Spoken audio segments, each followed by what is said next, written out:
আমরা Krishnanagar government ITI electrician ট্রেডের student.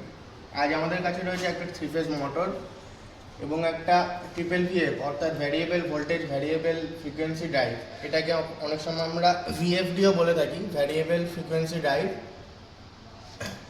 এটার কাজ হলো ফ্রিকোয়েন্সিটাকে চেঞ্জ করিয়ে মোটরের স্পিড কমানো বাড়ানো।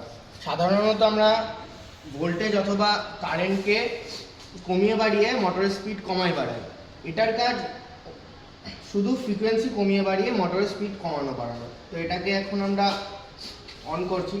এটা আমরা ইন্ডাস্ট্রিতেও ইউজের প্রচুর পরিমাণে হয় মোটরের স্পিড কমানো বাড়ানোর জন্য।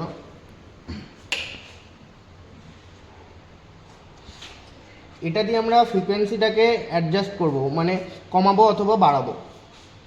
এটা রান বাটন, যেটা দিয়ে আমরা স্টার্ট করব। এই যে আস্তে আস্তে এটা এখন 5 হার্টজে আছে, অর্থাৎ ফ্রিকোয়েন্সি এর 5। আর সেই তুলনায় মোটর স্পিড কেমন হবে সেটা এখানে দেখতেই পাচ্ছেন আপনারা। এবার আমরা 10 হার্টজে দিলাম, সেক্ষেত্রে স্পিডটা একটু বেড়েছে। এরপর আস্তে আস্তে বাড়াবো, যেমন স্পিডটা বাড়বে। এটা এবার 25-এ দিই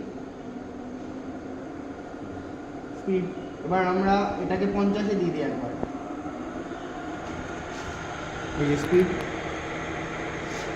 তাহলে আপনারা দেখতে পাচ্ছেন যেমনভাবে স্পিড বাড়ছে যেমনভাবে হার্টস আমরা অর্থাৎ ফ্রিকোয়েন্সি বাড়াচ্ছি তেমনভাবে মোটরের স্পিডও বাড়ছে। এটা আরেকটা কাজ হলো, এটাতে আমরা সিঙ্গেল ফেজ ইনপুট দিয়েছি এবং 3 ফেজ আউটপুট বেরিয়েছে।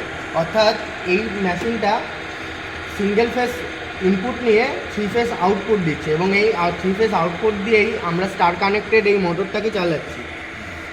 ইন্ডাস্ট্রিতে এখন আধুনিকভাবে এটাই ব্যবহার করা হয়, অর্থাৎ ফ্রিকোয়েন্সিকে কমিয়ে বাড়িয়ে মোটর স্পিড কমানো বাড়ানো হয়।